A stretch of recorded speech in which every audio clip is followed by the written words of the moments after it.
Magandang araw mga ka-Johnny. Kaya magkalalagang ko na kayo ng pupa. Gawa tayo ng gawa tayo ng nest ng ating manok.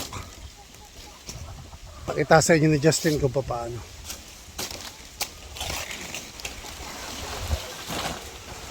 Siya nga pala, itong nest na to gawa sa dahon ng buli. So aside from bubong na ginawa natin,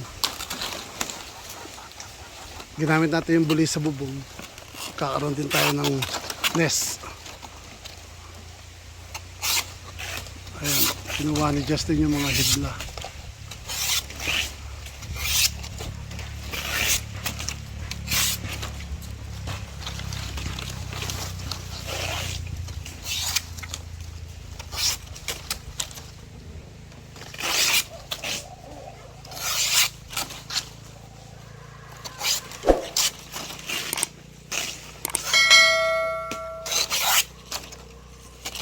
Ano, kailangan yung malalaking buli o yung ay malalaking dahon o maliliit?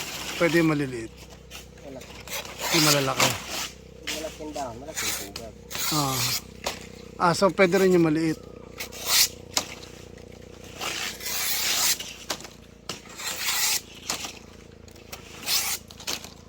Ano, piniraso-piraso.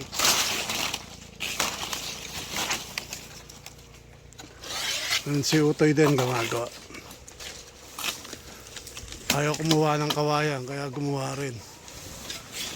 Sabi niya hindi raw siya marunong.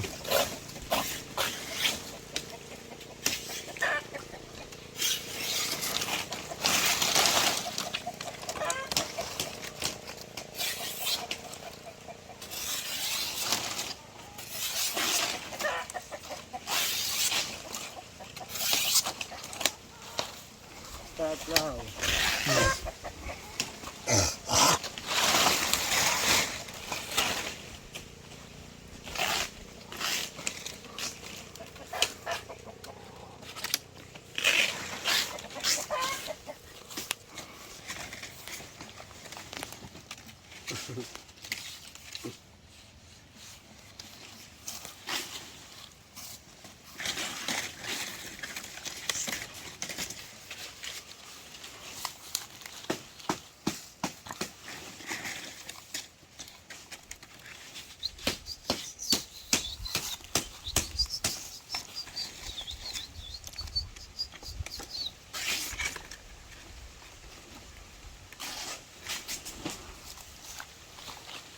Sa isang dahon, dalawa yung magagawa.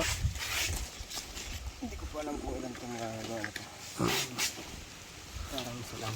Ano yan, dalawa lang, hindi pwedeng tatlo, pwede rin. Yan, papatong mo. Pwede rin tatlo o dalawa lang talaga. Pwede rin. Mas kakapal siya, no, pag tinatlo.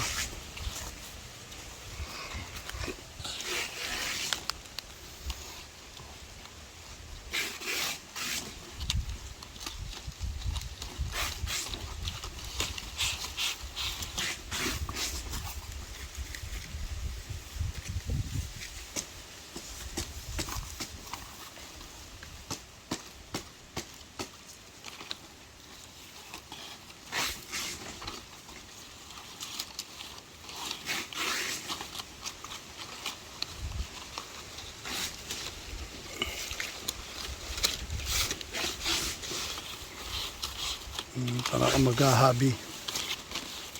Alternate.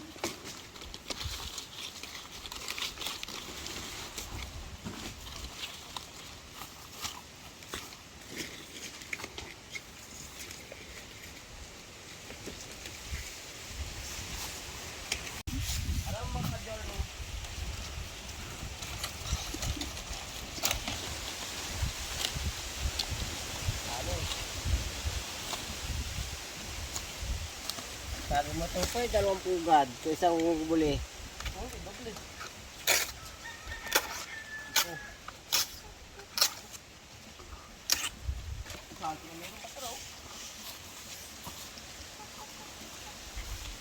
Galing ka talaga nila lang.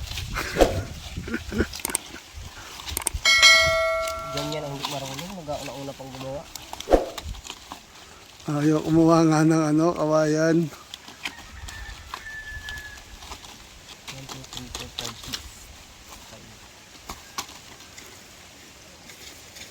6 lang talaga o pwede mong dagdagan? Lalaki din siya. Dadagdagan natin. Hindi, pwede rin dadagdagan. Pwedeng 6 na lang.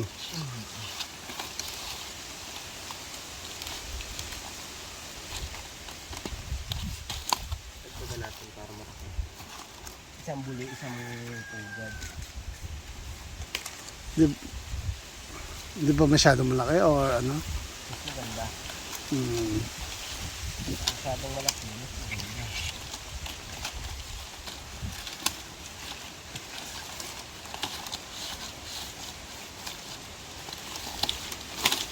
Tapos pwedeng panalo yung straw. O kaya yung buli mismo, no?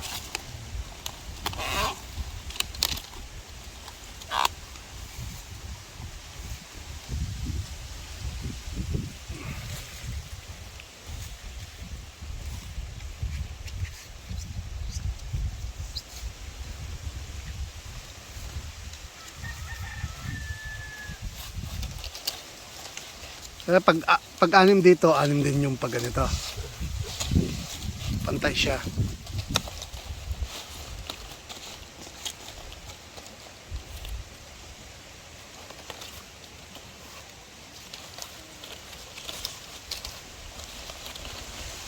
Yan. Wait lang, ako alam mo na akong pantahan.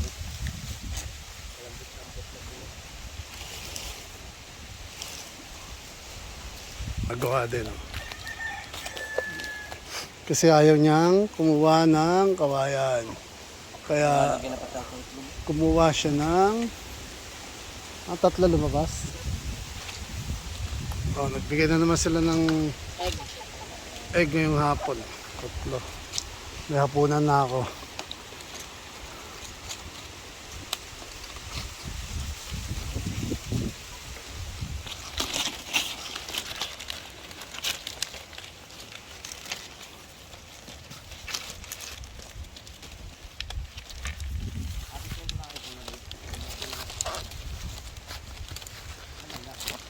Yung ginamit niya rin panali, dahon din ng bulian, pero yung bata pa. Yung ginamit. Bagong tubo. Bagong tubo. Bagong sibol. It means Bagong labas. tatawa ko sa'yo kasi bigla ka na rin natawa pag nagasalita ka ng ano. Ito yung iba na naman nasa isip nun. Ito ko narinig yun nun.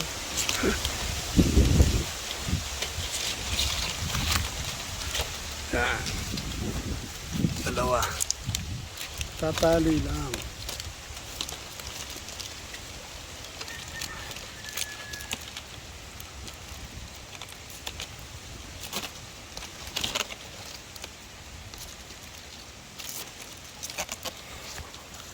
Diba mukha na, malapit na siya mag-tubig. Parang sombrero.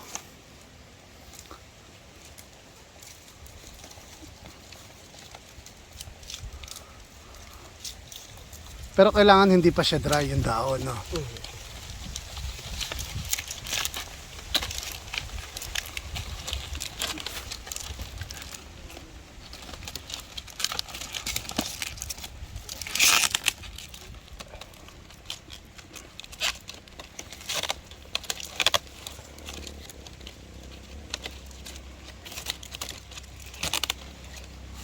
Tapos ano ilalagay sa loob? Wala na. Wala nang ilalagay sa loob. Pwede. Pwede mong sapin na ng tela kung anong gusto mong ilagay. Masyado nga malaki yung pito. No? Masyado malaki. Ano? Yung pito. 7 dahon yan, di ba? Masyado nga malaki.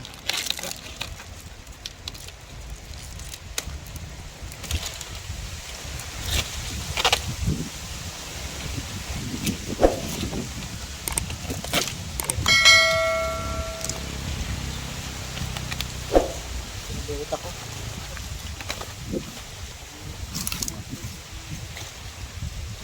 Kasi itain niya na.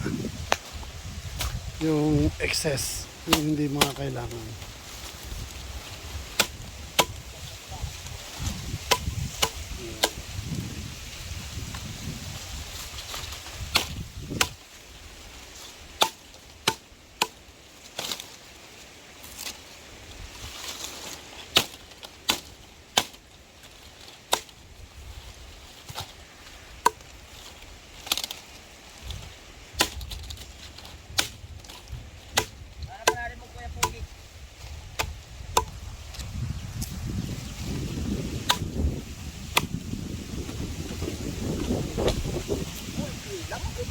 Daanan ko.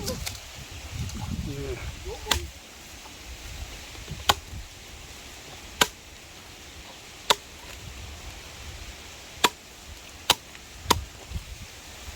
So, meron na tayong finished product. Lumon, ano mo? Oh, diba? Kasi laki ng upuan, no? Safe na safe yung manok. Siya dyan. So, ito na yung sabuli natin.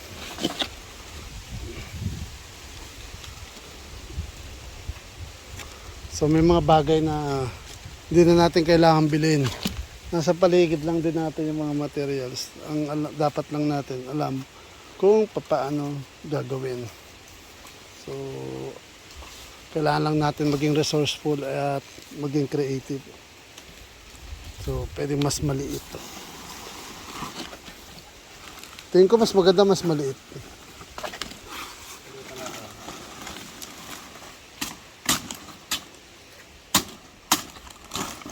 So, hanggang dito na lang yung video natin para sa paggawa ng nest from dahon ng buli. So, sa mga nakapanood at tingin nyo is interesting to, then just please hit the like button and just comment kung may mga question pa po kayo. At sa mga bagong subscriber, please do watch. Just please subscribe and just click the notification bell para maging updated kayo sa mga video na aking i-upload. Have a nice day. Thank you for watching.